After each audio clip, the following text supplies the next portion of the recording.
Hi and welcome back to Life with Layla and another video in this featured guests video series. Today I'll be talking to Kellie. Kellie is a working mum from East Yorkshire. She is married to Pete and together they have Billie, who is around 18 months old at this point. Today I will be talking to Kellie about her experience weaning Billie, as well as her choice to introduce Billie to a vegetarian weaning diet. I'm really looking forward to chatting to her, and without further ado, here is Kellie. Thank you so much, Kellie, for joining me. I really appreciate you taking the time to do this. I guess the first question I would like to ask you is, before you started weaning, how prepared were you? Were you one of those that did loads of reading and, research, or did you just kind of jump straight in? I totally did loads of research. I had no idea what I was doing.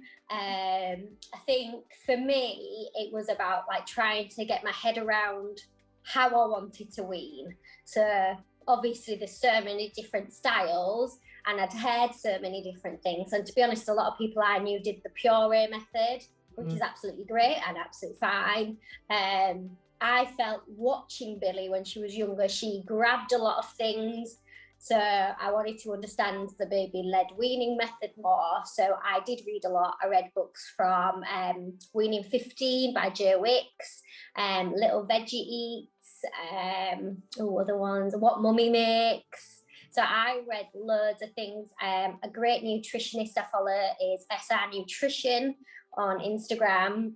She's amazing. So I did do a lot of research and it really came to my decision about baby-led weaning and how I wanted Billie to be more involved in the process and really lead by her. Lots of research for me. That's good. And I guess another reason you probably did lots of research is because you have chosen to do a vegetarian style of weaning, and I'm sure it's not novel. I'm sure there's lots of other people that do it, but personally I haven't seen a great deal of resource for people doing a vegetarian weaning. What motivated your decision to start a vegetarian weaning diet with Billie? Well, I'm a vegetarian, so I've been vegetarian for about 12 years now. My husband's a vegetarian and he's been for about 10 years. So it's a very vegetarian-led house.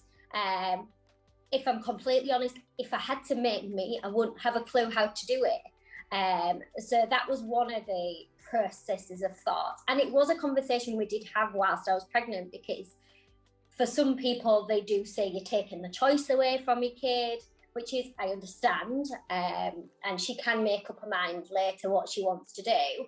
But for me, when you're having family meals, it's important for me that you all try and eat the same thing. So it made sense for me to say, well, if me and my husband Pete are vegetarian, then, and if it's healthy and I can do it nutritionally for Billie, then let's just continue that and have family meals rather than me thinking, okay, I'm going to have to cook something different for Billie. I can't taste it, so I wouldn't know if it was cooked. I wouldn't know how it tasted. So for me, that was more challenging because I would hate to give her something not cooked or not with any flavour. And so it was that kind of decision making, of a family decision. And again, I say very clearly, I didn't make it lightly. I did think about how she was going to get everything she needed, such as proteins, making sure her brain was developing right, because obviously fish is a big thing for that. So actually, I first started with the thoughts of giving her fish once a month. And I did try that. It didn't last for very long. I had no idea how to cook fish. I was like, what do I do? And luckily Billie didn't like it, so that made life easier for that. And I did speak with health visitors to make sure that I could give her the right nutrition, because there is so many now, luckily, so many options for people who are vegetarian. And even in the baby-led field, there is even ready meals and things like that where you can get for vegetarian. So I'm very lucky. It doesn't have to just be lentils and vegetables. There is a huge variety. So you said a couple of books that you researched before you started weaning. Were there any that were specifically for vegetarian diets? Yes, Little Veggie Eats. You can follow her on Instagram, and she is purely vegetarian, and her weaning book is amazing. It does a lot of like vegan options as well. So it says like if you don't have this, you can alternate to this. A really amazing book. I'd highly recommend it. And the great thing is that you don't have to. You can add meat into a lot of those dishes. So even though it's a vegetarian book, it can be adapted to meat eaters. Okay, so we know that there's lots of options for home cooking for vegetarians now, and what about prepared foods for babies? Is there anything that you would recommend for people who maybe haven't got time one day or to make some food? What options do they have to do a shortcut? Do you know what? I am so like surprised at how many shortcuts you can make. Like I thought when you used to go to shops, it was all just like bolognese pouches and things like that. And actually, there are options. I use two because sometimes you don't have the time. I do try to obviously cook her all her meals, and it's rare that I use these. But actually, the things that I use, I incorporate into my ingredients. I'll show you them. I brought out these babies. These are pouches, but they're all plant-based. So they have amazing ingredients in them. So like this one's a lentil and vegetable bake. And I actually mix them into things. So I'll make like savoury pancakes with them, or I'll make cottage pie with them. And you can just add these, and it's got so much like nutrition in them. So they're amazing, and they're all plant-based. So that's a good one. I also use Mia and Ben. I'm actually an ambassador for Mia and Ben, and they are amazing. They're actually one of the only pouches that I found in the the fridge aisle. Sorry, they are fruit there. And like this one's apple and blueberry, and again I add these into. You can freeze these and make ice pops. You can make overnight oats with them. Again, something that's really versatile. So they're the two of my go-to pouches. And obviously, if anybody is watching this and they do want some ideas, your Instagram is absolutely fantastic for sharing different recipes and good ingredients and replacements for a vegetarian diet. So definitely go there if you want to. And I'll throw this one on you. Are there any other accounts that you would recommend for vegetarian or, vegan diets? For vegan mama, she's on Instagram, and she again, like, she's vegan. There is the dairy-free toddler, so they are plant-based, as in they don't can't have dairy, can't have butter. So that's a really good one because there are so many babies who actually can't have dairy.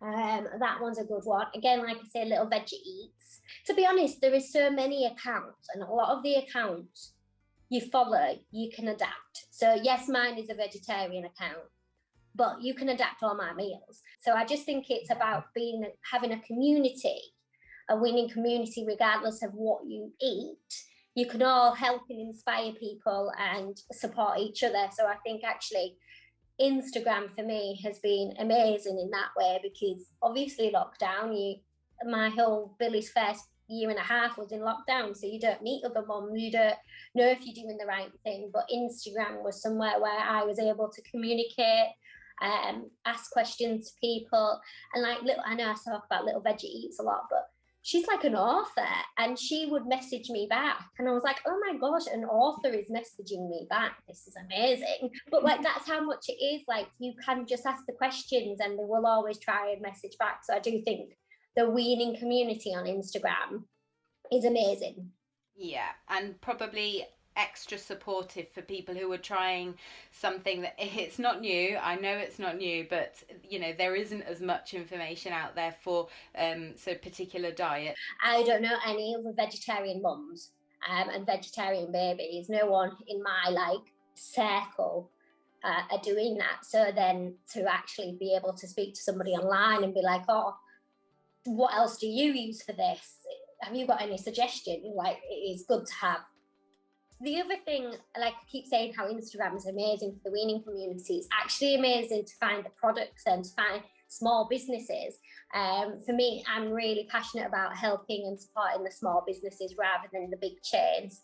So another one, like the two I mentioned earlier, I found them through Instagram. And another one that I use is Munch Free. So they are it's like a quinoa oats, really refined, and they're gluten free, and you can get different flavors, and they do snack bars. So they're another company just through Instagram that I'm finding. You don't always have to go to the big shops to be able to find things. You can actually go on to businesses through Instagram. And we're very good at shopping online now after all our lockdown experience. I'm like the best at shopping online. And you work with some fantastic brands as well now that, you know, you've built a real nice community on Instagram. I spoke with Feeding Finn last week. If anybody has seen that video, you'll see that you are working with Feeding Finn or Bex on Weaning Wednesdays and building that community, which is fantastic. And you've got more things in the pipeline. And the great thing about this collaboration is that you can promote some fantastic brands. So I'll definitely put those on the screen and in the description box for people to investigate further if they want to. So going back to just the generic process of weaning, how did Billie react to baby-led weaning? How did she get on with it? Really good. It seems like a very long time ago since I started the process. I started weaning her like between 5 and 5.5 months because she was very much picking things off my plate. So I knew to start a little bit early, and she was good. Obviously, you watch those amazing faces that they do when they try the broccoli for the first time, and they're like, "What is that?" And the lovely gagging where you're like, "Oh my gosh, is my baby okay?" So you do go through some really scary processes because you just think, "Oh my god, my baby's choking," when actually the gag reflex is amazing.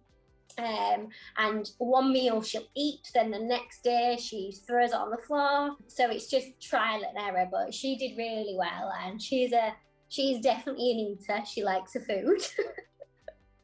And there's still things that she doesn't like, but it's just about trying them and trying them again and keep trying. I did the method of the first 2 weeks was all veg. So there was no sweetness, it was all bitter food. So like your broccoli, your green beans, your avocado, because supposedly, if you do that the first 2 weeks, they will like that food more. So because babies are always going to like sweet food. We all love sweet food. We'll always turn to a piece of chocolate over a piece of broccoli. So by doing it that way, I'm hoping that she will still continue to like veg.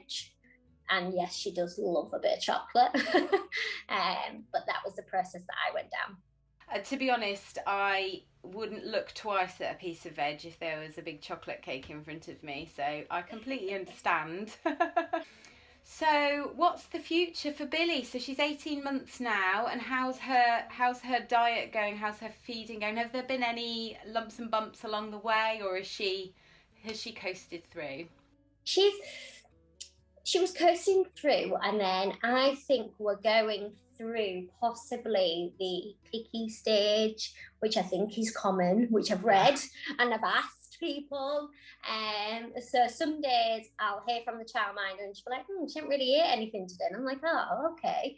And it can be disheartening, especially when you make a nice meal and you think, oh yeah, I've done that. I've done a really nice meal for her. And then she doesn't eat anything. But then this morning she ate her entire breakfast. So I just think you can't put too much pressure on yourself. I think that's the big thing. And it's something that I've learned throughout it. I think at the beginning I was like, oh my God, I'm going to be the super mom. I'm going to have everything prepared. She's going to eat everything. She's not going to get muck anywhere. It's going to be clean. And it just isn't reality. Reality is there will be food spotted everywhere. There's my dogs who are getting fat because they eat the leftovers. Then there's days where she doesn't eat the food that I cooked and she ate the same thing the day before, which she loved. I just think you've just got to enjoy the process because she is getting big, and like the 18 months has flown by, and at one point it'll be soon where she's not even wanting my food and she wants to do it herself. So I think for me it's just about enjoying it. And what you have got to remember is when you see these pages on Instagram, and even mine, where I'll have this beautiful plate of food laid out, that's Instagram. That's Instagram life. It doesn't have to be like that. As long as you can look at your plate and think, okay, I've got the nutrition for my baby, and it could look like poop on the plate. As long as it's got the right nutrition for the baby, it doesn't matter what it looks like. So I think, again, like, I love to do it. That's like my hobby, but that doesn't mean everyone needs to make piece of art on a plate. Yeah, it's refreshing that you say that, because it can be a little bit daunting when you look at some of these pages and you just think, wow, I don't have the time to do that. I agree about the picky bit. I mean, you just think, I've worked so hard to prepare you to like all these different foods and explore, and I've made the effort to make this food for you, and you've just looked at me like I've given you an old boot to eat. And it's really frustrating. I have been through it a couple of times now, and I mean, Jacob's still at the stage where he just eats everything, so that's fantastic, and I'm really enjoying that, but I know what's coming, and I think they all go through it, don't they? But yeah, I just keep putting the food in front of them, and if they don't eat it, then they don't eat it, but you know, just important not to replace it with a bar of chocolate instead, and just keep focused on, you know, what you're trying to achieve. But gosh, they're soul destroyers, aren't they, children, sometimes? And Billie knows the cupboard, so she knows her cupboard with her crisps and stuff in. So she'll finish, or she won't eat a tea, and then she'll waddle off, and she'll come back into the living room holding a pack of crisps. And I'm like, no, you didn't eat your tea, so you're not having a pack of crisps. And then maybe there's a tantrum because she wants the crisps, and you're not giving her the crisps. The harsh lessons of life, eh? Oh, well, thank you so much for that, for sharing. Another thing that you're going to share with me is a fantastic recipe of yours. What are we going for today? So we are making sweet potato rusties. So these are amazing because they can be freezed, they can be used as a snack, they can be used as a part of a meal. So we all love a potato rusty in our breakfasts, but you could put them as a snack for on the go as well. So for me, it's about preparing as much as you can in advance, because freezer stashes are like the best go-to ever. So these are ones that you can definitely add to your freezer stash. Fantastic. So what do we need? So for the sweet potato rusties, we need 1 medium sweet potato. It doesn't need to be peeled, you can just wash it. Perfect. 2 tablespoons of olive oil, half a teaspoon of garlic granules.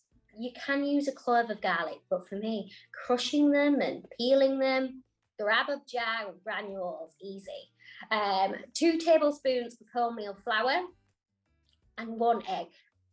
If you don't have a sweet potato, you could just use a normal potato. That's absolutely fine.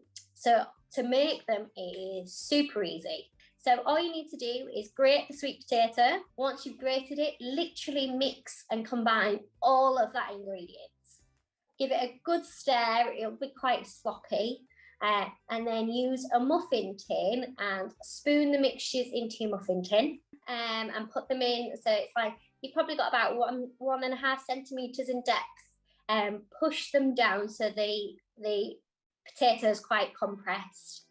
Then cook in the oven for about 20 minutes on 180. It is more of a see and feel cooking dish. So once the top's gone a bit crispy, you are done.